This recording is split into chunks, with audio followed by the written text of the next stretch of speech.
Good morning. Welcome here in the sanctuary. Welcome online to the Sunday service of the Unitarian Universalist Church of St. Petersburg. We're on land stolen from the Tocobaga and Seminole Native Americans. My name is Ben, my pronouns are he and they, and I'm excited to bring you today's worship service. The full title is Embracing Possibilities of Bodily Autonomy, Sexual Assault Awareness Month under Misogynist Regimes. Because of the sensitive nature of this topic, we wanted to give you a trigger and content warning, especially for survivors of sexual violence who are here with us. This week marked Yom HaShoah, the Jewish memorial to the Holocaust. It was also the Sikh New Year, and this week Baha'is will celebrate the birth of Baha'u'llah. Today is also Non-Binary Parents' Day, which provides an inclusive alternative to Mother's or Father's Day and highlights non-binary, genderqueer, and agender parents who often go uncelebrated. We'll have music by Todd Wellman. It won't just be music. We're having a world premiere of a composition of Todd Wellman's today. And Liam Dunn and the UU St. Pete Vocal Choir. And today's worship associate is Albie Cornett. Good morning, Albie. Good morning. Thank you, Reverend Ben. My name is Albie, and my pronouns are, surprisingly enough, he, him, his. If you want a church where trans folks are encouraged to adapt our bodies if we see fit, and where survivors of assault would never, ever be silenced, I have spectacular news. You may have found your church home. The lighthearted energy of our children is welcome here, and we encourage our families to bring their children and grandchildren on a regular basis. In the back, there is a basket with fidget toys for children and adults.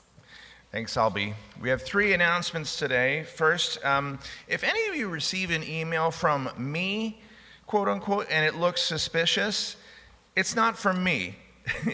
Look at the actual email. It might say Reverend Ben Atherton Zeman, but look at the actual email. If it's anything but minister@uustpete.org, it's not from me. We had yet another wave of those emails sent out today, and some of you actually went out and bought gift cards. But you stopped before you took a picture of them and then put them on the interwebs, so well done.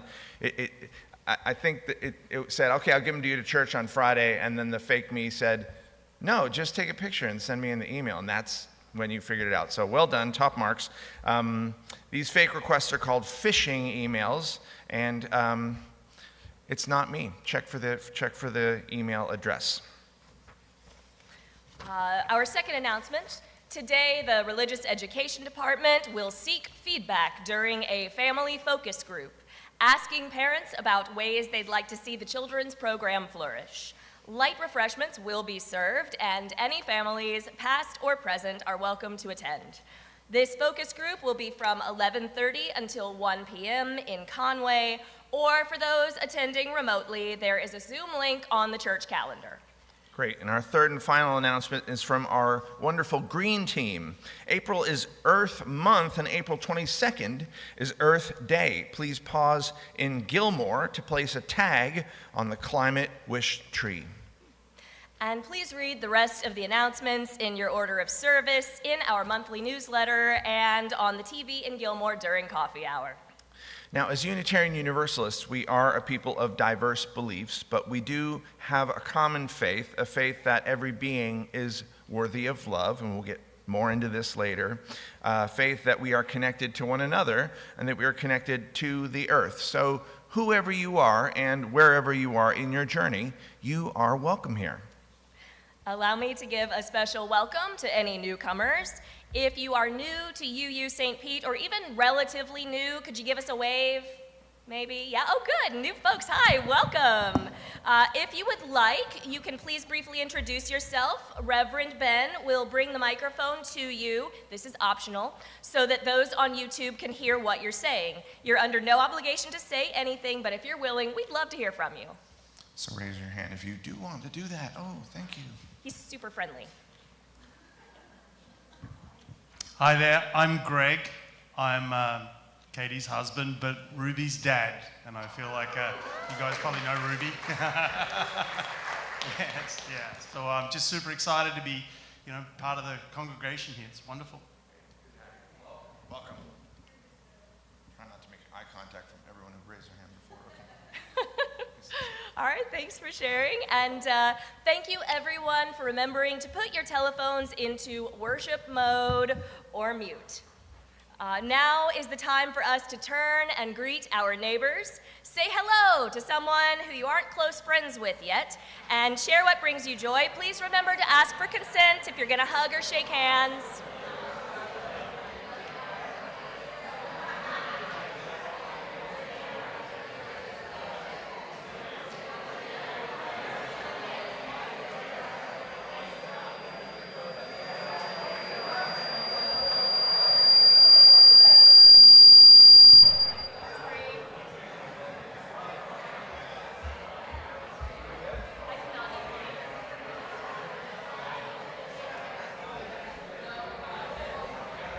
Thanks, Sophie, for catching the feedback.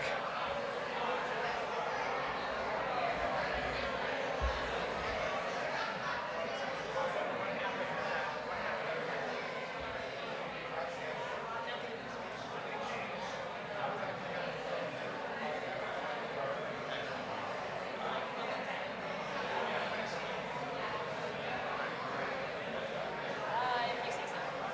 You know better than I. All right. Oh, nice.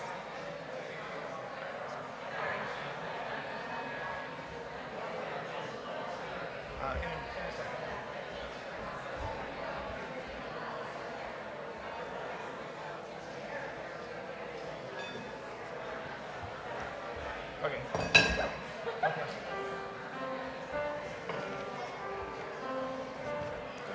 Go now in peace, go now in peace.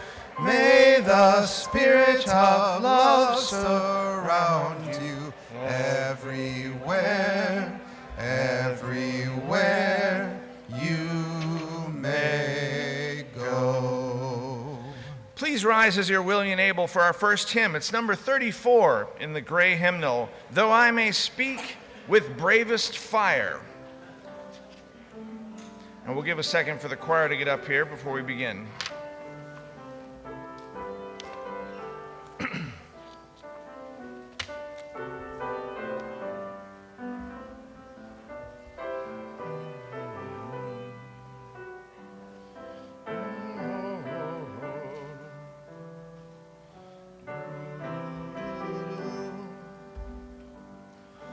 Though I may speak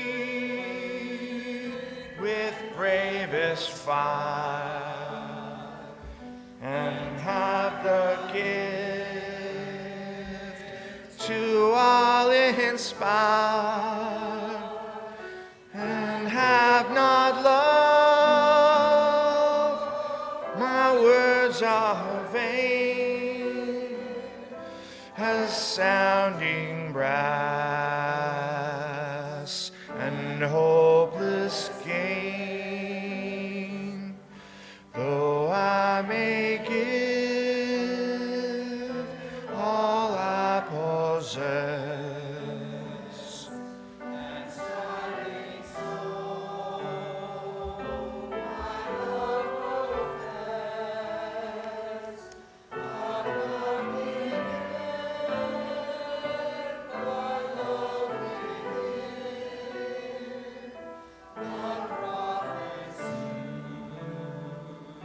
turn strangely thin. Spirit, our hearts control, our spirits long to be made whole. Let inward love guide every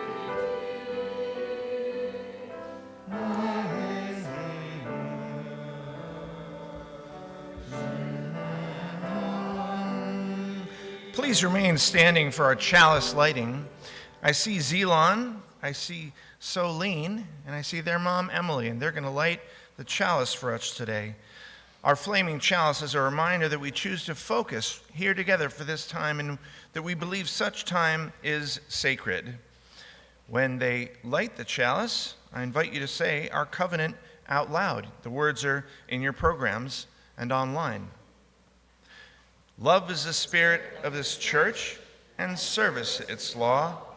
This is our great covenant, to dwell together in peace, to seek the truth in love, and to help one another. You may be seated.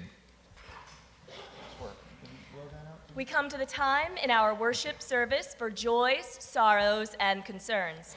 Those of you on YouTube Live are not in this room, but your presence is still felt. Please type your joys and sorrows into the text chat. If you have a joy, sorrow, or concern to submit during the week, please write to Reverend Ben, minister at uustpete.org. Katie Bray has said that she would place a stone in the water for each one that was submitted this week, and there's still time, if you're finishing up your card, to bring it up to Albie or to me. We're going to do it like we did last week, where we say the name of the person at the end. So I'll say the person, and then you all say the person's name. A stone of joy and gratitude for the president of our Unitarian Universalist Association, Reverend Dr. Sophia Betancourt. Another stone for our UUA staff and leaders, especially the staff from the UUA Southern Region Office. Sophia Betancourt. Sophia Betancourt. Each week we try to highlight an individual or a team who have worked hard to advance our UU St. Pete mission. There are many who worked hard on yesterday's church retreat. I saw about 40 of you there. Today we're going to do a stone of joy for the skillful, flexible, intelligent, and funny facilitation by Todd Wellman. Todd Wellman. Let's say his name again, Todd Wellman. Todd Wellman. From Krisha Logan, a stone of concern for the Logan family as they navigate health challenges. Krisha Logan. Krisha Logan. A stone of concern from Karen Mybus, whose husband Nathaniel was admitted to the VA hospital. He has Parkinson's disease, and it may be entering a new stage. Karen Mybus. Karen Mybus. Two stones from Emily Chavy. Her uncle, Mark Dellis, just passed away, and her mom has been in the hospital for a few weeks. She's on the mend now, thank goodness. Emily Chavy. Emily Chavy. Good to see you today, Emily.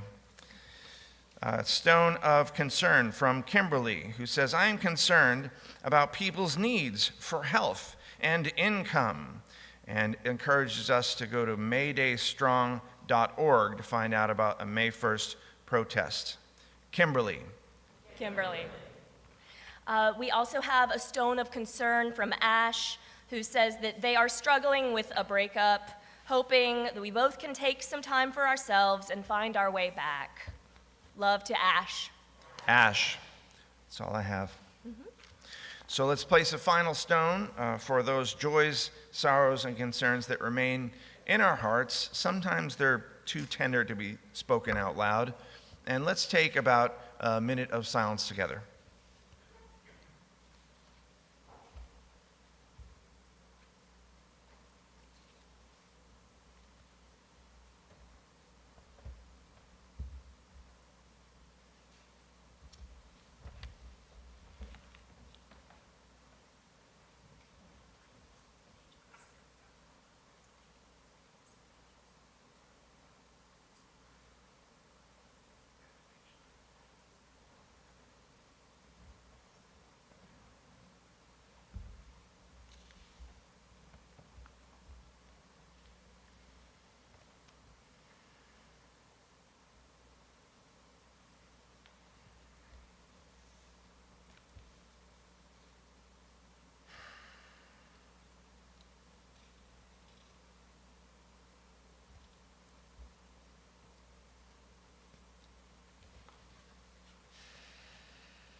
May all of us find a comforting and compassionate presence in the warmth of fellowship and community.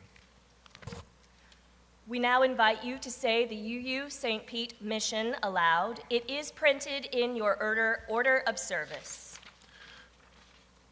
Our mission is to be an inclusive, evolving, religious community that inspires spiritual and intellectual growth to make our world a better place. We bring our mission to life through our wide range of shared ministries: social justice, religious education, pastoral care, and many more. The mystery is that we are connected, even when we feel apart. So let us rejoice in our beloved community that makes of the many one, and let us sing Spirit of Life, number 123, led by our choir.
I have an intro. For context, this is going to be really off-putting even with the context. Albie's View from the Pew is a personal storytelling piece. Again, we want to give a trigger warning for survivors of violence in particular. Please exercise self-care in whatever way makes the most sense for you. And really, it's an honor that Albie is willing to share this story with us. So thank you.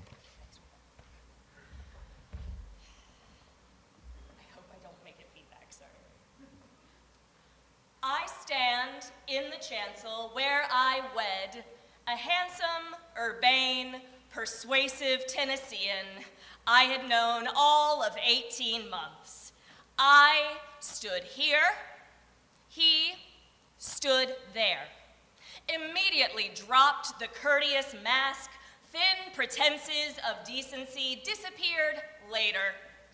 Friends took our old rental, which is how I came to be assaulted in mine own bed.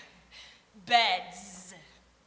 Not a rowdy party, but nerds sure drink, and back then I did too. What were you wearing? A G-rated t-shirt to sleep. Our hostess caught this rapist stranger, guest of a guest, nude in our bed, asked how the redacted had he sneaked in? What had he done to her half-conscious friend? No charges, stated the state's attorney, although it had hurt a body part so bad it had seemed for a year that he'd killed all its nerves. Hangover morning, battered, sore, infinite bruising, body, mind, spirit, turning dark colors, and then the heart. Too shaken to Dewey Decimal those brutal blackout flashbulbs into chronological order, memory filtered files by disturbing. Far from comforting, mia sposo interrogated. When that tall, heavy man knelt on my chest, hit my jaw out of joint, did I give permission? Sure. Abusers lay in wait for excuses, bound to blame and shame soon. The night's events had been my fault, like always. Suddenly an angry shove. What? He pushed me down to a receptive euphemism. Is this happening? This can't be real. WTF. The Apollo I idolized, shrieking, pulled me from defensive posture. What? Violently reclaimed his territory. Pushing, hitting? There is such a thing as sobbing too hard to articulate monosyllabically, stop. But plenty of voters deeply believe that my husband did right to chastise me. Ephesians 5:22. Abusers kick ya when you're down. Psychological warfare, bloody surprise attack, skirmish, a farewell to peace. Lest this bum y'all out, take heart. In this church, I gratefully worship non-dualist deities. Throw in those mean mother curveballs for my soul's growth. Lord, that morning hit 1-2 punches and other sporting metaphors. Worst was the ways I was made to admit that the assaults were both my fault. Yellow-green markings faded. Self-blame kept its outermost carapace. I heal through impromptu red flag lectures to co-eds, nagging twinks. Child, y'all's drinks cannot be unattended. I stood here. He stood there. In gropers' faces I hiss, mighty fine cuss words we'd best not say in this sanctified space. I say instead, look for the helpers. There's one. You help by refusing to perpetuate taboos. Silence only ever helps those who do the oppression. Defend your neighbor's bodies, but especially our perception.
Thank you, choir. Thank you, Todd. Thank you, Liam. Thank you, Albie. Today's worship service is the third in our monthly theme of embracing possibility. We began with Bianca and I talking about the possibility that our democracy was dying and hoping that there might be a resurrection. Last week, John and I brought you a multi-generational perspective on history, censorship, and book banning, embracing accurate history. Our title today is quite lengthy, Embracing Possibilities of Bodily Autonomy, Sexual Assault Awareness Month under Misogynist Regimes. There's a lot to unpack there. The first part sounds quite hopeful, focusing on bodily autonomy. The second part sounds quite dire. So let's start with that, shall we? In her book, Know My Name, a memoir, rape survivor Chanel Miller says, denying darkness does not bring anyone closer to the light. Yet, as Albie shared with us, the pain, the experience, and the reality of sexual violence survivors are rarely believed, let alone held. Albie's ex-husband, rather than supporting Albie, punished him by raping him a second time. And the community focuses on what the survivor should have done differently rather than the perpetrator. Albie talked about, what was I wearing? And Miller says, if you woke up to a robber in your home, saw him taking your stuff, people wouldn't ask, well, why didn't you fight him? Why didn't you tell him no? Many of you know that I worked at rape crisis centers for many years. I learned there that every 2 minutes in the United States, hey guys. Oh, hey. Ruby, your mom's right in here. It's good to see you.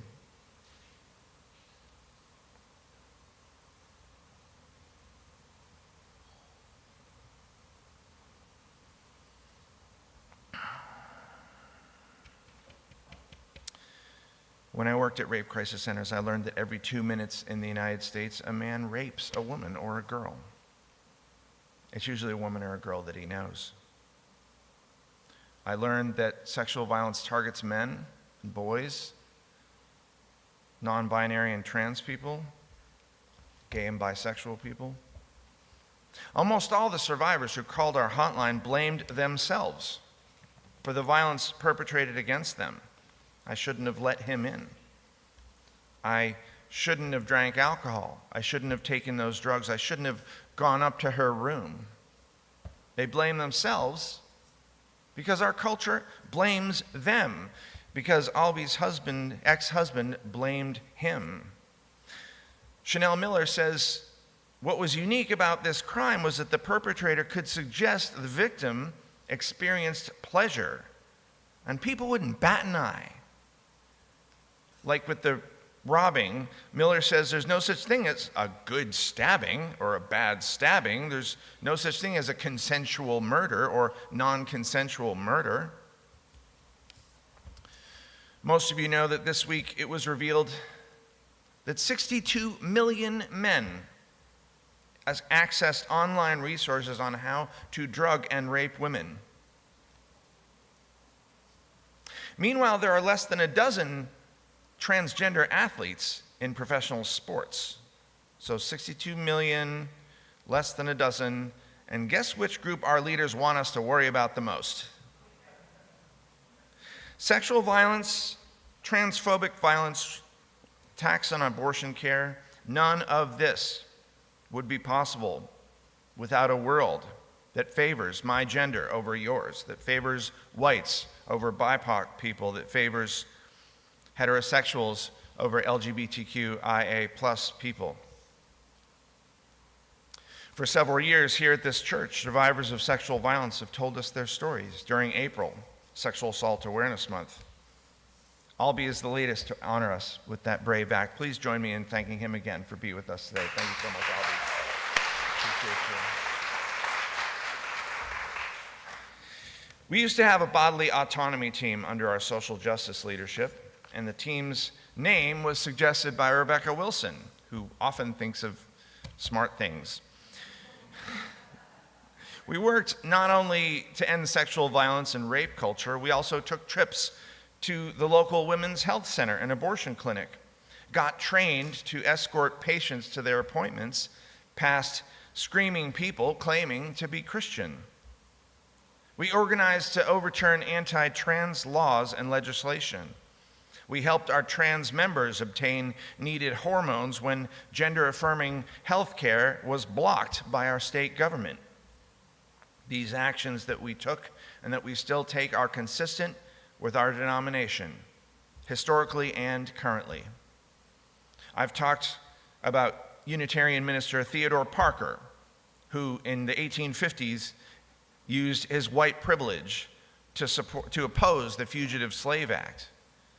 I've talked to you about Universalist minister Olympia Brown, who worked for women's right to vote in the 1860s onward, casting her own vote 60 years later. And 4 years ago, when Roe v. Wade was overturned, thousands of Unitarian Universalists, along with hundreds of UU ministers, rallied in Portland, Oregon, promising to renew the pre-Roe underground abortion access movement. Rally attendees were in tears. I was there, seeing so many clergy with collars and stoles siding visibly with reproductive justice.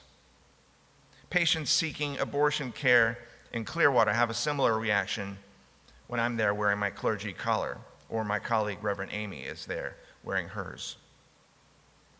Our Unitarian Universalist values are both the goal and the means to shape a world that cherishes all bodies.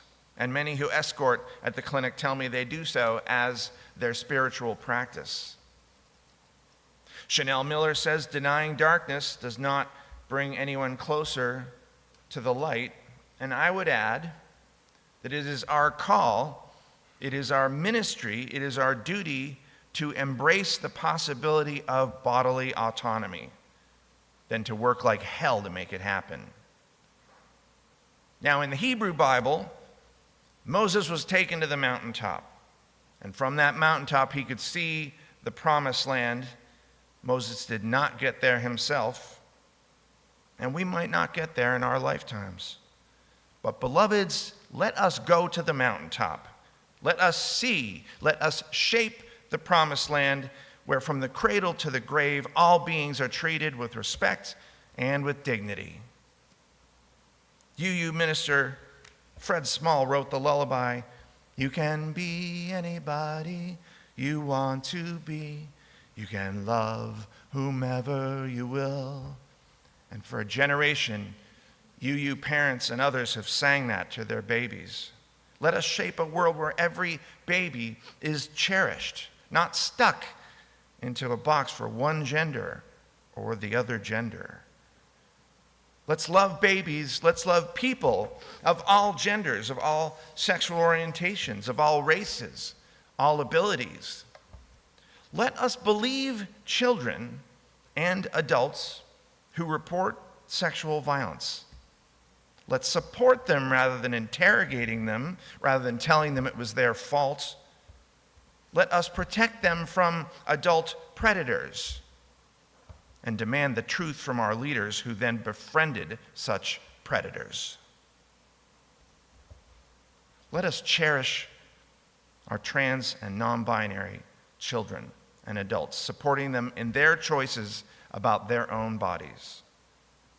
Let's change the laws that punish teachers for calling children by their correct name, insisting instead on their dead name.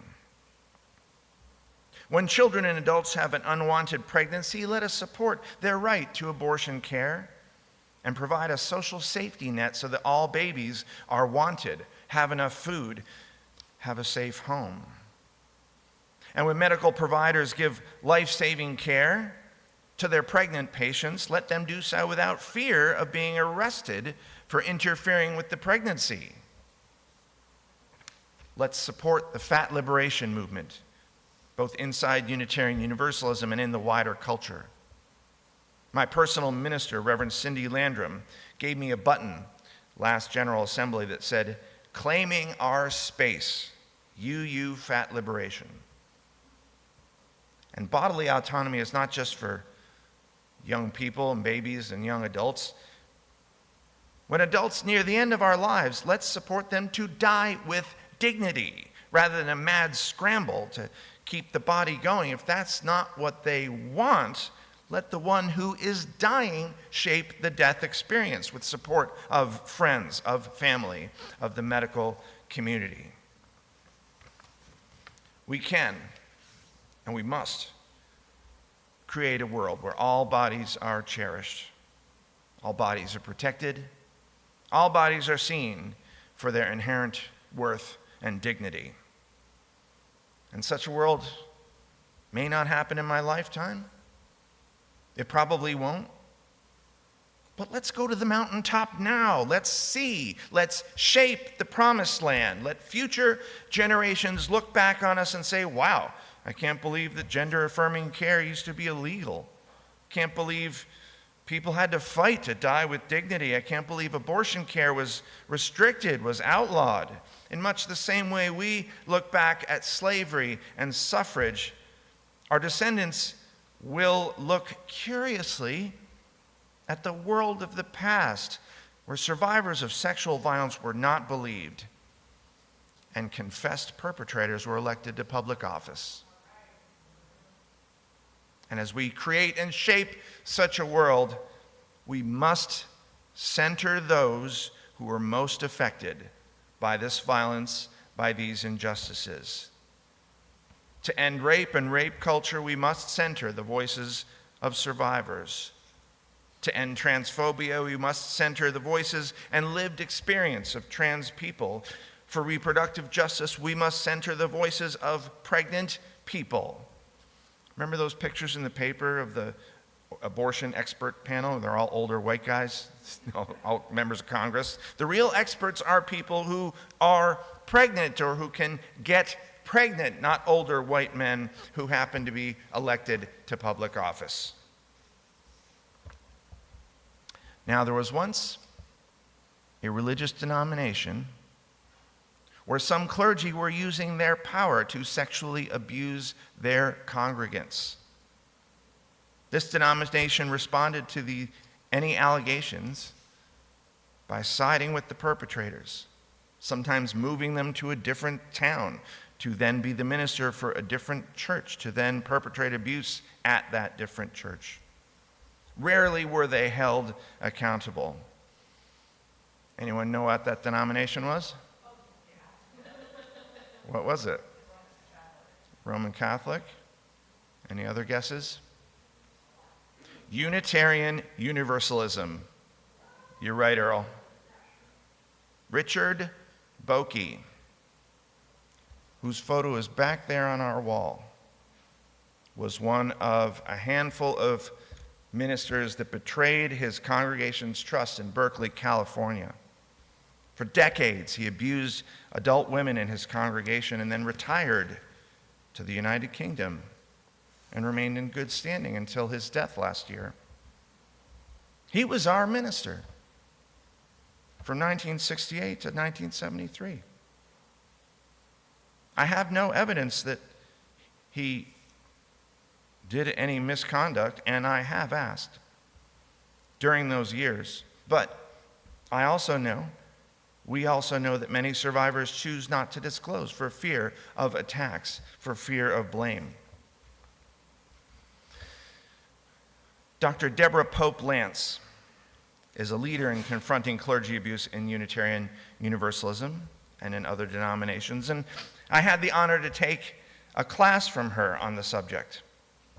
Now, because of her work and the work of many survivors, our denomination now believes survivors, now holds religious leaders accountable for their abuse. Because of them, we now have safety protocols like the ones we have here at this church. If anyone meets with me in my office, there must be someone at either of the volunteer desks. And if an adult is with our toddlers back there, there must be a second adult. The Indian author and activist Arundhati Roy said, "Another world is not only possible, she is on her way." Roy says, on a quiet day, I can hear her breathing. Beloveds, let us go to the mountaintop. Let us shape a world where all bodies are cherished, all bodies are safe. We will because we must. Our safety policies here are one step in that direction. Our advocacy for gender-based health care and reproductive justice is another. Let us continue to teach Our Whole Lives, our comprehensive sexuality education program, to people of all ages. Let us treat one another with respect and with dignity, abiding by the terms of our community covenant. When other churches kick out kids for being trans or gay, let us welcome them here, just the way they are. Let's shape this world until it is a world where rape no longer happens every 2 minutes. It doesn't happen at all. Amen. Ashe. Blessed be.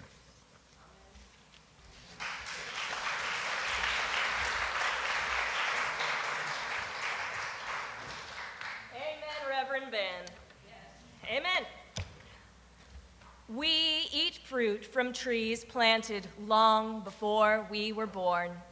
May we plant seeds that bear fruit long after we're gone. In the sanctuary, the offering will now be given and received.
Your gifts, which are given in love, are received with great joy.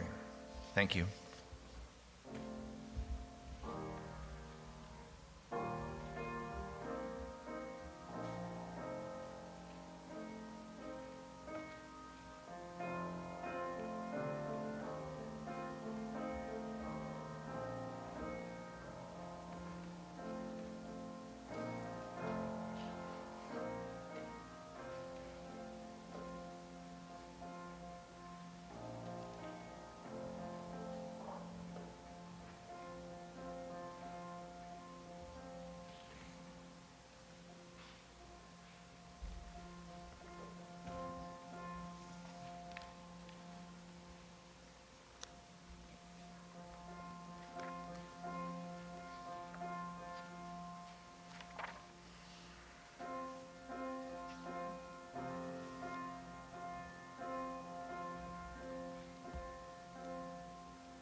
Please stand as you're able and join us in singing number 95.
You may be seated.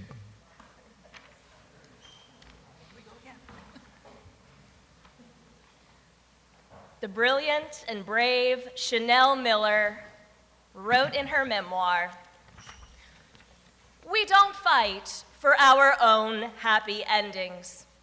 We fight for accountability, to establish precedent. We fight because we pray we'll be the last ones to feel this kind of pain." Now, please remain seated as Liam plays our postlude.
We invite you to follow along with the hand gestures, light of truth, warmth of love, fire of courage, as Joanne Kellner extinguishes our chalice.